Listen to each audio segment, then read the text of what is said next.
Salam saudaraku terkasih di dalam Tuhan. Kembali saya menyapa, senang bisa berjumpa dengan Anda sekalian. Saya berharap kabar Anda sekalian sehat sempurna dalam penyertaan juga perlindungan Tuhan Yesus. Sebelum saya menyampaikan pesan Tuhan melalui penglihatan anak saya Mateo, mari kita terlebih dahulu berdoa. Bapa yang Maha Kasih Tuhan Yesus Kristus, terima kasih Tuhan atas penyertaan-Mu, atas kasih-Mu pada kami semuanya Tuhan. Perkenankanlah hamba-Mu ini untuk menyampaikan apa yang menjadi pesan-Mu yang sudah Engkau berikan kepada anak hamba Mateo melalui penglihatan Tuhan. Bapa, kami serahkan semuanya ke dalam tangan kuasa-Mu Tuhan.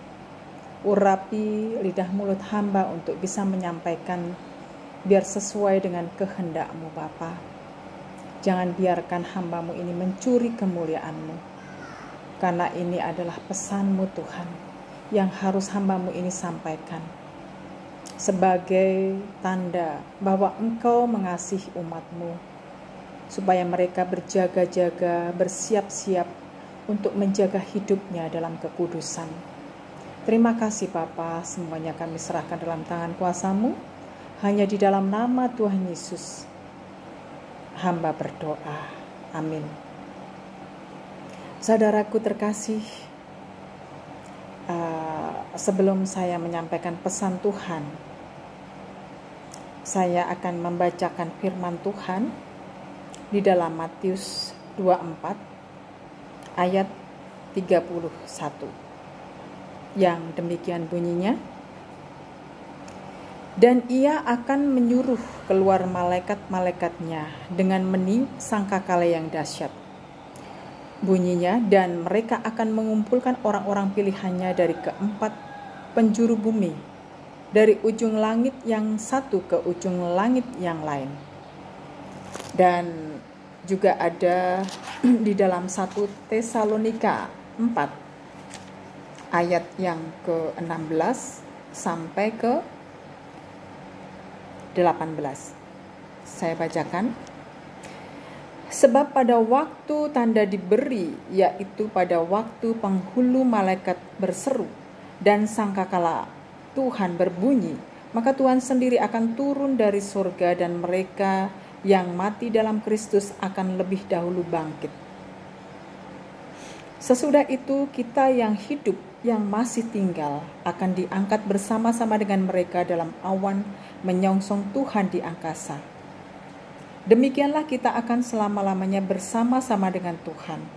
Karena itu hiburkanlah seorang akan yang lain dengan perkataan-perkataan ini. Jadi saudaraku, setiap firman yang ada di dalam Alkitab, yang sudah tertulis di dalam Alkitab, itu semakin digenapi. Dan digenapinya melalui penglihatan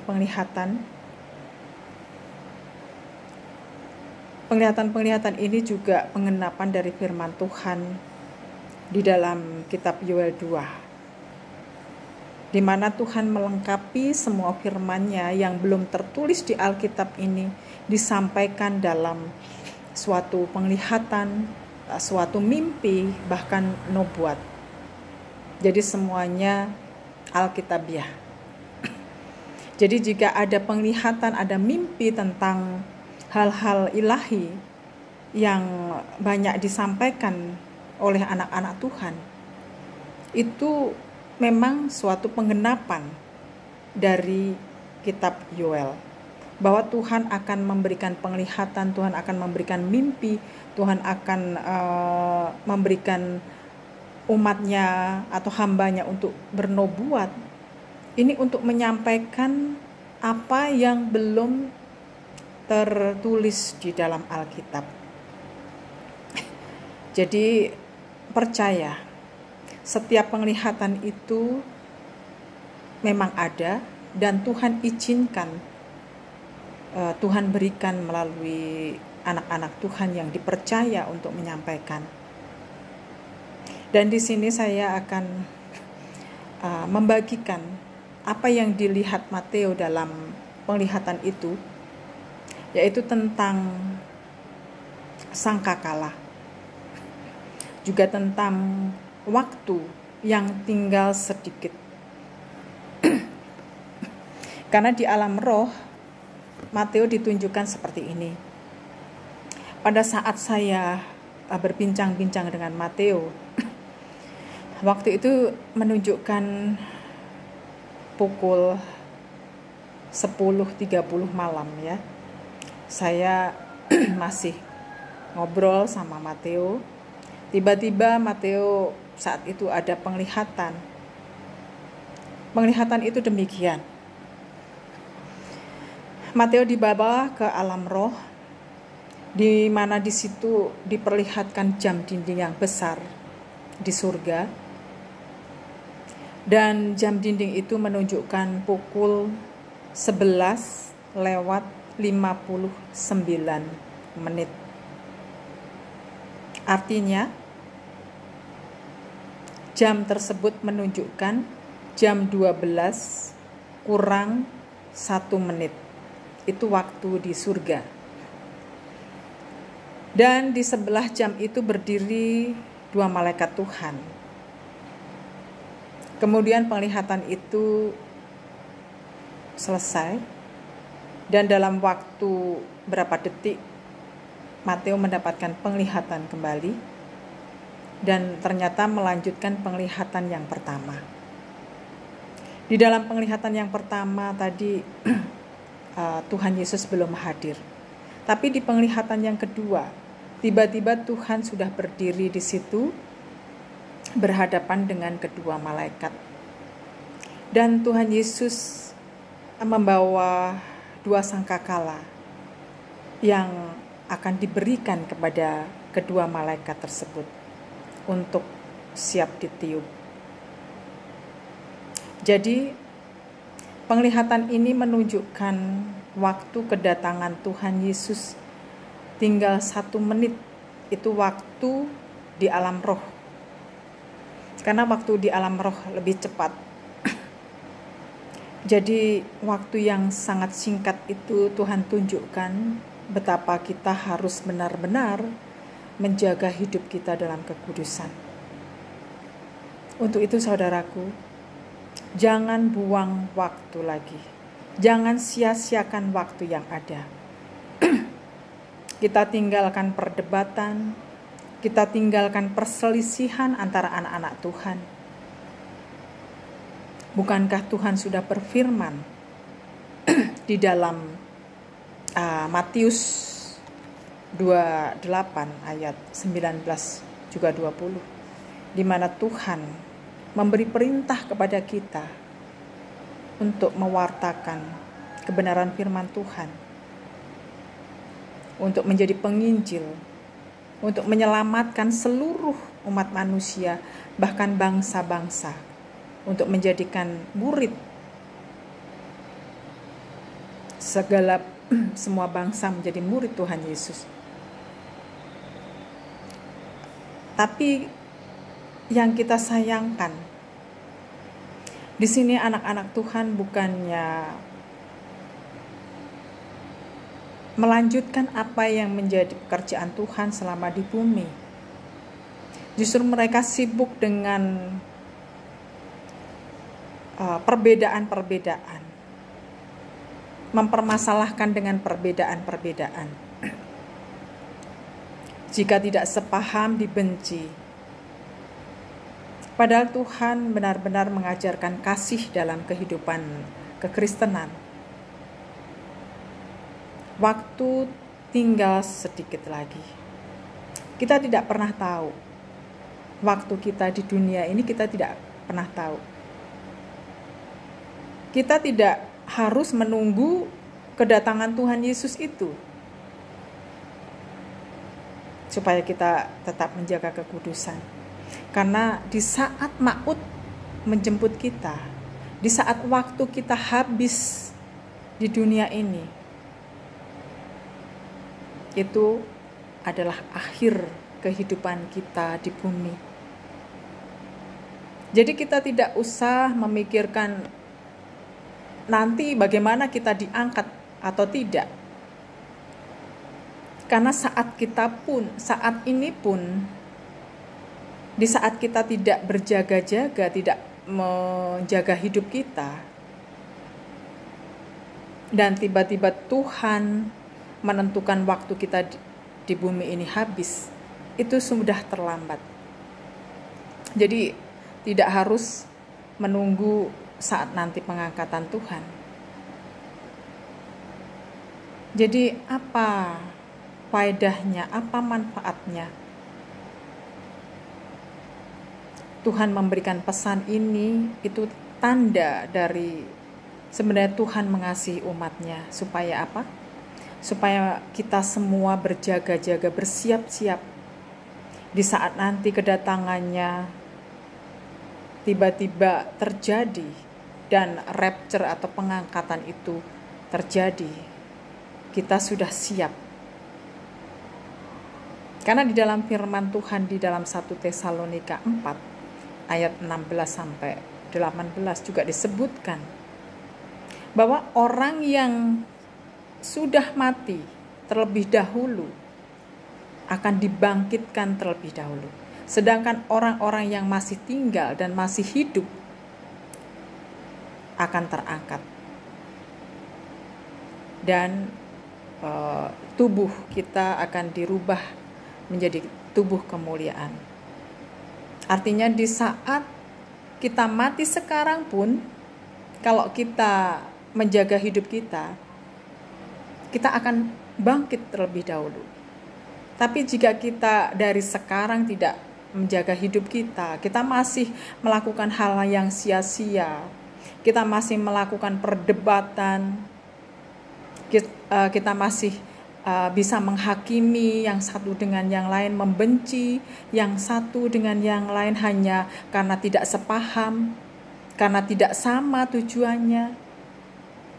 Kita bisa melakukan hal yang tidak berkenan di hati Tuhan.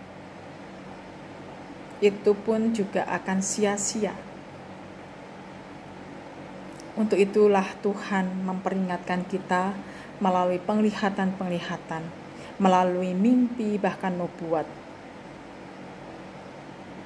Saudaraku, kita harus benar-benar menjaga hidup kita. Jangan menunggu waktu lagi. Jangan berdebat lagi. Jangan mempermasalahkan saudara kita yang tidak sepaham dengan kita. Karena jiwa mereka milik siapa itu Tuhan yang tahu, bukan kita. Kita masih berdebat mengenai nama-nama Tuhan, mengenai kita tidak melakukan dan mereka melakukan. Itu semuanya tidak ada gunanya, saudaraku. Yang kita lakukan hanya hiduplah dengan penuh kasih, juga kekudusan. Jaga hidup kita, jaga mulut bibir kita, jaga hati kita supaya tetap kudus di hadapan Tuhan. Kasihilah musuhmu. Itulah perintah Tuhan. Kita pun juga, Tuhan aja menyuruh kita mengasihi musuh kita. Kenapa kita membenci saudara kita yang seiman, yang hanya tidak sepaham, kita sudah memusuhi, sudah membencinya? Jangan, saudaraku, waktunya akan terlambat. Di saat kita buka celah dan iblis mengintai, kita akan terjebak di situ. Gunakan waktu kita sebaik-baiknya. Lakukan perintah Tuhan. Seperti perintah Tuhan dalam firman-Nya, kasihilah Tuhan Allahmu. Juga Tuhan memerintahkan supaya kita mengasihi sesama kita seperti kita mengasihi diri kita sendiri. Artinya di dalam perintah Tuhan tersebut, jika kita mengasihi Tuhan dengan segenap hati kita, kita tidak akan pernah melanggar perintah Tuhan. Jika kita mengasihi manusia atau sesama kita seperti diri kita, artinya kita tidak akan bisa menyakiti sesama kita. Itulah hukum yang terutama dari Tuhan. Itu sangat penting, pegang itu. Itulah yang menjadi pegangan saya juga. Bahwa di saat saya mengasihi Tuhan, artinya saya tidak ingin melanggar perintahnya. Saya akan mengikuti firman-Nya. Tuhan menganjurkan kita untuk saling mengasihi, saling memberi. Itulah yang saya lakukan. Saya tidak berani menghakimi saudara-saudara saya. Saya tidak ingin membenci mereka, karena saya ingin melakukan apa yang Tuhan lakukan. Di saat perintah Tuhan, kasihilah sesamamu manusia seperti dirimu sendiri. Artinya, Tuhan menginginkan kita saling mengasihi, bukan saling membenci. Tidak mungkin kita membenci diri kita sendiri, bukan? Di saat kita mengasihi saudara kita, kasihilah seperti kita mengasihi kita sendiri. Menjaga hidup kita dengan baik, dengan benar. Jadi tinggalkan Tuhan, tinggalkan perdebatan, tinggalkan perbuatan yang sia-sia. Lakukan perintah Tuhan, supaya kita mewartakan kebenaran, kabar sukacita, yaitu keselamatan. Itu yang terpenting. Karena itu tugas dari Tuhan. Itu mandat dari Tuhan Yesus sebelum naik ke surga. Itu Tuhan begitu baik memberikan firman-Nya sebagai tuntunan hidup bagi kita. Lakukan, saudaraku. Karena Tuhan pun juga berfirman di dalam Tesalonika 4. Di situ juga tertulis di 1 Tesalonika 4 ayat 1-2 saja ya yang saya bacakan. Nasihat supaya hidup kudus. Di sini Tuhan menganjurkan kita semua untuk hidup kudus. Untuk itu saya bacakan. Nasihat supaya hidup kudus. Akhirnya saudara-saudara kami minta dan nasihatkan kamu dalam Tuhan Yesus. Kamu telah mendengar dari kami bagaimana kamu harus hidup supaya berkenan kepada Allah. Hal itu memang telah kamu turuti, tetapi baiklah, kamu melakukannya lebih bersungguh-sungguh lagi. Yang kedua, kamu tahu juga petunjuk-petunjuk mana yang telah kami berikan kepadamu atas nama Tuhan Yesus. Jadi, saudaraku sekalian,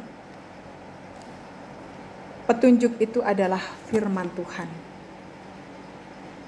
Inilah yang harus kita pegang. Bacalah firman Tuhan setiap hari. Saya mengajarkan anak-anak saya membaca firman Tuhan setiap hari. Minim 4 pasal. Kalau anak saya, Hizkia, itu 10 pasal setiap hari. Sedangkan Mateo 4 pasal setiap hari. Kadang 7 pasal setiap hari. Dan saya sendiri Tuhan perintahkan membaca firman 25 pasal setiap hari. Suami saya 18 pasal setiap hari. Kenapa Tuhan memerintahkan itu pada kami? Karena suatu saat kesempatan itu tidak ada lagi. Alkitab tidak ada lagi. Orang membaca Alkitab akan sangat susah. Demikian saudaraku, mari kita terus jaga hidup kita untuk tetap kudus di hadapan Tuhan sampai akhir. Tuntaskan destiny kita, yaitu melayani Tuhan, kabarkan Injil kebenaran sesuai perintah Tuhan di dalam Matius 28 ayat 19. Jadikanlah semua bangsa murid Tuhan Yesus. Terima kasih. Mari kita berdoa. Bapa yang Maha Kudus, terima kasih. Engkau sudah menyertai hamba-Mu dalam menyampaikan pesan-Mu ini Tuhan. Tuhan, pimpin dan sertai saudara dan saudari hamba-Mu ini sekalian Tuhan. Pelihara mereka Tuhan, tuntun mereka ke jalan yang benar. Biarlah mereka memiliki kasih mula-mula terhadap Engkau, sehingga kerinduannya akan Engkau dan kebenaran semakin mereka lakukan Tuhan. Sertai Tuhan saudara dan saudara kami semuanya Tuhan, semuanya kami serahkan dalam tangan kuasa-Mu. Dan biarlah semua yang menjadi pesan-Mu ini Tuhan akan mereka tangkap, dan mereka akan semakin hidup kudus di hadapan-Mu. Terima kasih Bapa, hanya di dalam nama Tuhan Yesus hamba ucap syukur. Haleluya, amin. Terima kasih saudaraku sekalian. Tuhan Yesus memberkati.